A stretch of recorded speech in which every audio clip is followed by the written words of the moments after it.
एक गांव के आखिरी कोने में दो बूढ़ी औरतें रहती थीं। दोनों के घर की दीवारें एक थीं। घर के सामने छोटे से टीले पर साधु संतों का एक आश्रम था। दोनों बुढ़िया आश्रम में काम करने जाती। संतों की कृपा से उन्हें कहीं कभी अन्य वस्त्र का अभाव नहीं हुआ। वह दोनों एक साथ रहती, एक साथ काम करती, फिर भी दोनों के स्वभाव में जमीन आसमान का अंतर था। एक उधार थी, देने योग्य तो उसके पास नहीं के बराबर था, परंतु अपने जैसे गरीबों को समय समय पर कुछ न कुछ जरूर दिया करती थी। दूसरी कंजूस थी, देने योग्य उसके पास बहुत कुछ है, परंतु कभी किसी को कुछ भी नहीं देती थी। एक संध्या को गगन में बादल गरजने लगे, बिजली चमकने लगी और मूसलाधार वर्षा आरंभ हो गई। दोनों बुढ़िया अपने अपने घर में घुस चुकी थी। अचानक कंजूस बुढ़िया के दरवाजे पर एक दस्तक सुनाई दी।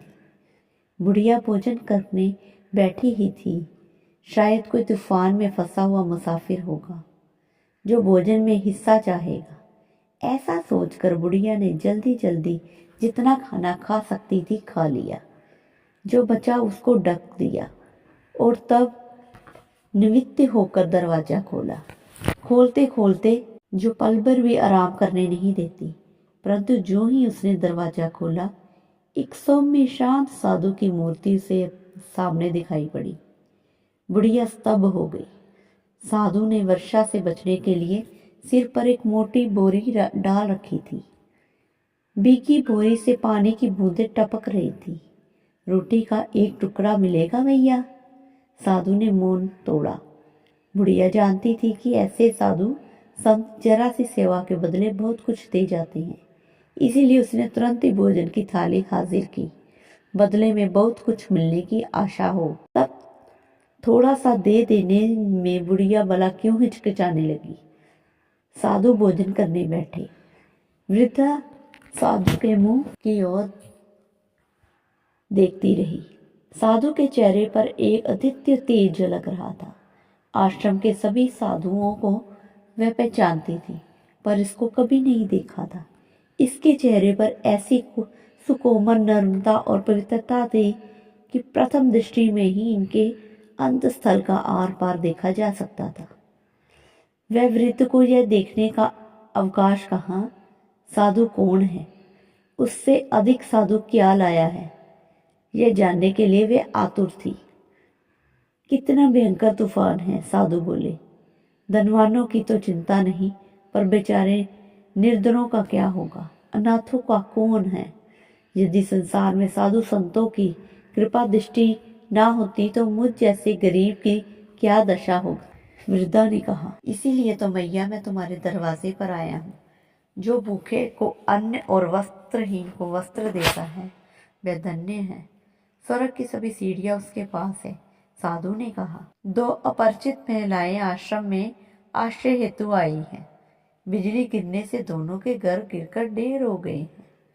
घर का सब कुछ स्वाहा हो गया है। ऐसे निरक्षरों से बड़े भर गए हैं, फिर भी हमने उसे आश्रय दिया है, परंतु पहनने ओढ़ने का हमारे पास कुछ भी नहीं है।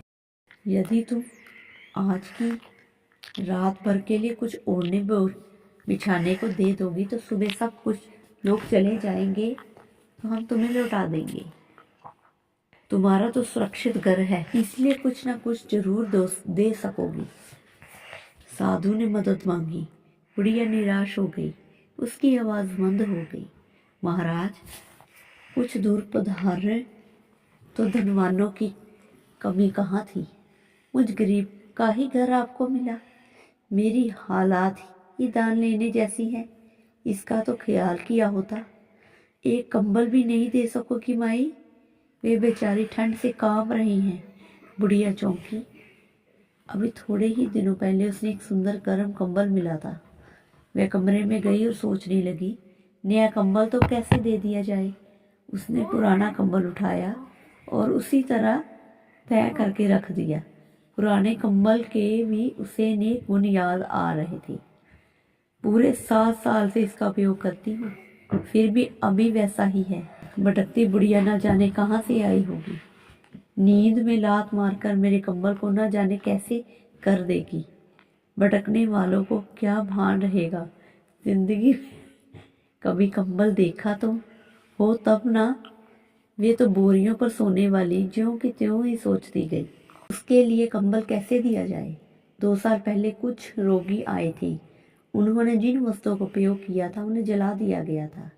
कहीं मेरे कंबल की भी तो वही दशा न होगी। इतना सुंदर कंबल कैसे जला डाला जाए। अभी तो यह 10 साल और काम दे सकता है। फिर एक पतली रजाई उठाई, लेकिन तुरंत ही ना, ये तो मेरे बाप के घर की है कहकर रख दी। एक पुरानी जीन चद्दर जो कि दीवार पर लटक रही थी लेकर समेटने लगी, परंतु फिर सोचा ऐसे गैर दिनों में यही चादर कंबल का काम देती है, इसे कैसे दे दूं। दुखी हृदय से एक दूसरे जीन चादर लेकर बाहर आई। आज यह कैसी दिखती है, पर जब खरीदी थी उस समय बहुत ही सुंदर थी।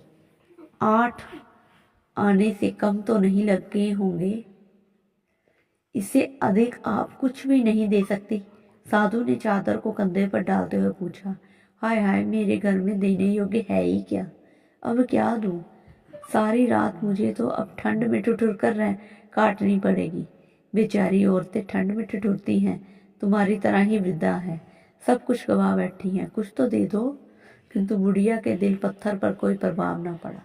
साधु वहां से निकलकर दूसरी बुढ़िया के घर गया। यहाँ भी उसने यही बात कही। निराधार वृद्धों की हालत सुनकर वृद्धा के हृदय भर आया। ठीक ही है, घायल की गति घायल जाने। वह बोली, भगवान के दया से मुझे अभी भी यह नया कंबल मिला है, लीजिए, ले लीजिए। और उसने कंबल दे दिया। तुरंत ही बोली, यह पुराना भी लेते जाइए, काम आएगा। रजाई भी और यह चादर भी यह किस काम का आएगी।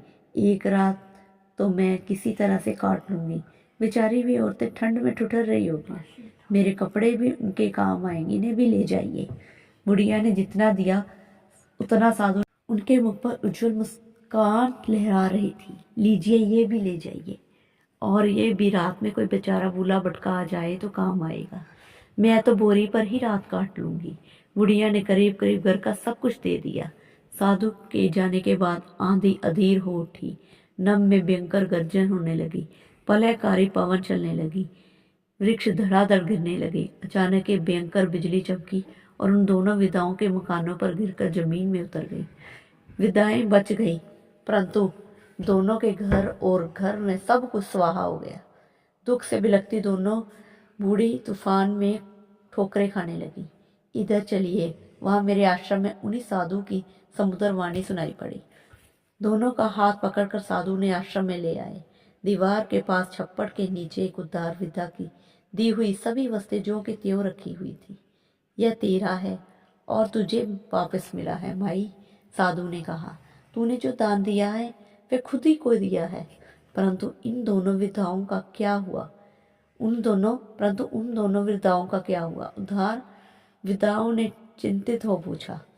वे दोनों तुम ही हो, तुमने उद्धार बनकर निराश्रितों के लिए जो कुछ बचाया वही भगवान ने तुम्हारे लिए बचाया है, साधु बोले। फिर दूसरी बुढ़िया की ओर देखकर उन्होंने जीन चादर देते हुए कहा, तेरा सब कुछ नष्ट हो गया, सिर्फ इतना ही बचा है, क्योंकि इतना ही तूने बचाया था। आज ऐसी दिखती है, जब ली थी वह बहुत सुंदर थी। 8 आने से कम नहीं लगा होगा। कंजूस बुढ़िया कुछ ना बोली, सिर्फ मुंह नीचा कर ही रही। साधु सिर्फ धीरे से हंसे। बिजली की एक चमक ने रात्र के अंधकार में साधु की सारी काया को तेजोमयी बना डाला। इसलिए कहते हैं ना, जो दोगे वो ही वापस आएगा।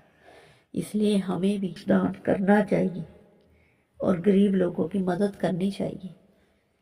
जय श्री राम। दोस्तों, अगर आपको ये मेरी वीडियो पसंद आई हो तो मेरे चैनल को लाइक, शेयर एंड सब्सक्राइब ज़रूर करें।